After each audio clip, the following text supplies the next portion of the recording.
안녕하세요.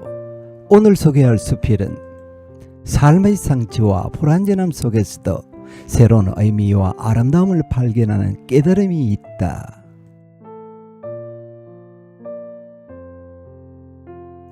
이다원의 달 항아리. 진열대 위로 둥실 달이 떠오른다. 은은한 불빛이 바닥에 고인다. 조명을 받은 항아리는 방금 목욕하고 나온 아낙네 같다. 천이 무봉의 살결이 백옥처럼 희다. 아무런 무늬가 없는데도 마음이 고요하고 편안해진다. 자세히 보면 달 항아리는 좌우 균형이 맞지 않는 비대칭이다. 보름달이 약간의 기울기를 가진 것처럼. 가슴이 사라졌다. 마취에서 깨어나자마자 왼쪽 가슴을 확인했다. 볼록하게 솟아있던 자리가 분화구처럼 푹 꺼져 있다. 움푹 팬 곳은 낯선 어둠이 만져졌다. 두꺼운 밴드가 선홍색 칼자국을 애써 가렸다. 와락 울음이 밀려왔다. 재빨리 환자박을 내려 걷잡을 수 없는 슬픔을 덮었다. 이태 전이었다.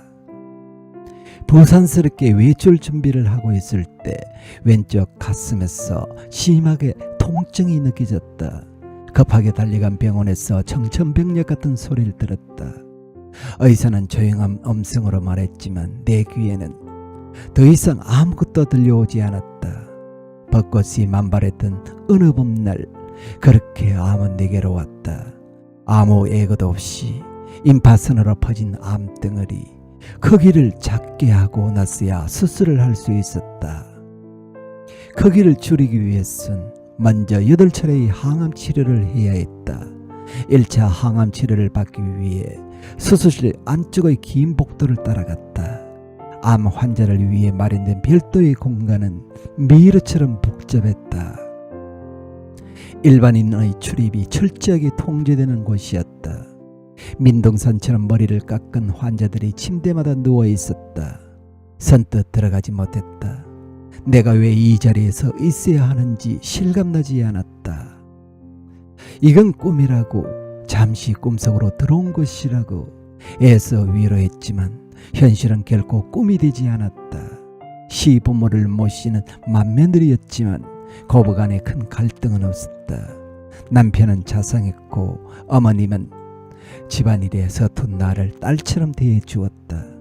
결혼한 지 20년이 다 되어 가도록 가끔씩 동서들과의 갈등이나 속상한 일이 들어 있었지만 거기에 상심하거나 어려운 일은 겪지 않았다. 아이 둘도 잘 자라주어 행복한 나날이었다. 그런 내게 신은 암이라는 시련을 툭 던져주었다. 단 한마디 말도 없이 돌멩이 던지듯 무심하게. 생년월일을 확인하고 이름이 불리어졌다. 간호사는 친절하게 몇 개의 액체가 들어있는 비닐봉지를 보여주면서 의례적인 설명을 했다. 숨소리가 거칠어졌고 두려움이 엄습해왔다. 이렇게 세상이 끝나는 건 아닐까? 다시 병실 밖으로 나갈 수는 있을까? 도대체 이곳에서 얼마나 많은 사람들이 임종을 맞았던 것일까? 항암제가 잘 스며들 수 있도록 길을 만들어준다는 조영제가 몸속으로 들어오자 전기에 감전된 것처럼 전율이 흘렀다. 얼마간의 시간이 지나고 자줏빛 종이 상자 안에 있던 항암제가 천천히 내 안으로 들어왔다. 까무룩 잠속으로 빠져들고 말았다. 열흘 정도가 지나갔다. 머리카락을 썰어 올릴 때마다 한 웅큼 검은 시체들이 소나기에 쥐어졌다. 숭덩숭덩 빠지는 머리카락은 책상 위며 화장대, 거실 탁자에 어지럽게 널려 있었다. 어떻게든 살아보겠다는 삶의 의지마저도 한 움큼씩 빠져나갔다. 항암치료는 40살 나이에 생리를 멈추게 했고 모든 일상의 시간들을 정지시켰으며 까마득한 벼랑 끝에 나를 세워놓았다. 항암 치료를 시작한 지 반년이 지날 즈음 왼쪽 유방 절개 수술을 했다. 임파선을 제거한 팔은 조금만 무리해도 붓고 아팠다. 나이가 젊을수록 애후가 좋지 않을 수 있다고 의사가 말했다. 삶의 의지와 죽음의 두려움이 시줄과 날줄처럼 교차했다. 때론 침대 난간에 머리를 쥐어박으며 죽고 싶다며 야단을 피웠고, 어떤 날엔 머릿속이 하얗게 비어져 시체처럼 누워 있었다. 불행은 먼 나라의 것이라 생각했다. 이따금 들려오는 남의 고난은 그냥 타인의 일일 뿐이었다. 어느 나라에선 지진이 일어났다 하고 또 다른 곳에서는 기아가 넘쳐난다고 해도 관심 밖의 일들이었다. 쇼핑을 하고 몸매를 가꾸고 먼 곳으로 여행을 하고 그런 순간이 언제까지나 지속될 거라 믿었다. 가끔씩 현기증 같은 게 찾아왔지만 그건 내가 너무 행복해서 느껴지는 감정 같은 거라고 가볍게 넘겨버렸다. 불행의 씨앗이 조금씩 내 몸에 따리를 털기 시작하는 것도 모르고, 아마존에서는 8일 만으로 이루어진 군대이다. 그리스와의 전쟁에서 트로이를 구출하기 위해 만들어진 강력한 특수부대였다. 아마존에서의 아는 없다는 뜻이며 존에서는 유방이라는 뜻이다.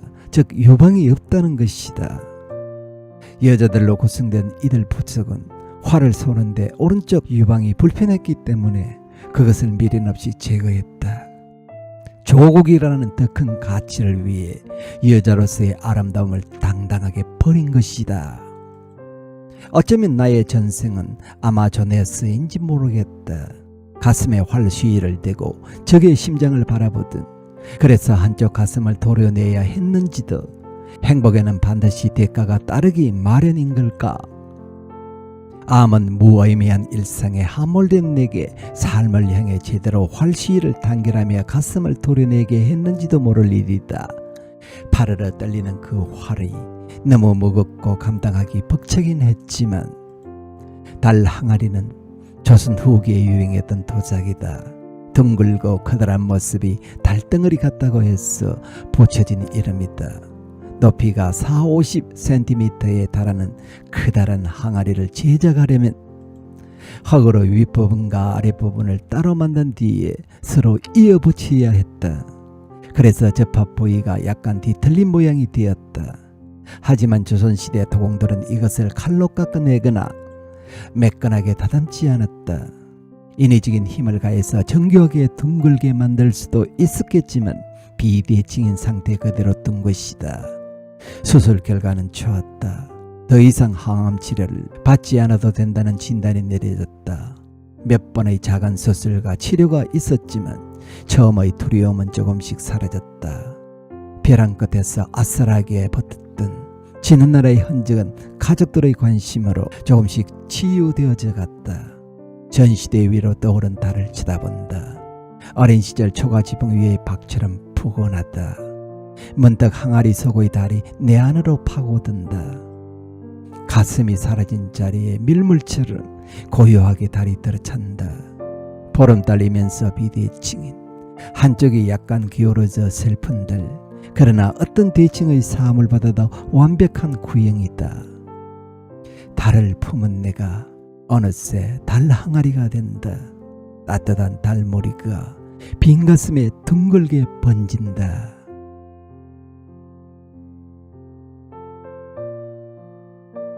이대원 수필가의 메시지를 보겠습니다. 가슴이 사라진 자리에 밀물처럼 고요하게 달이 들이찬다.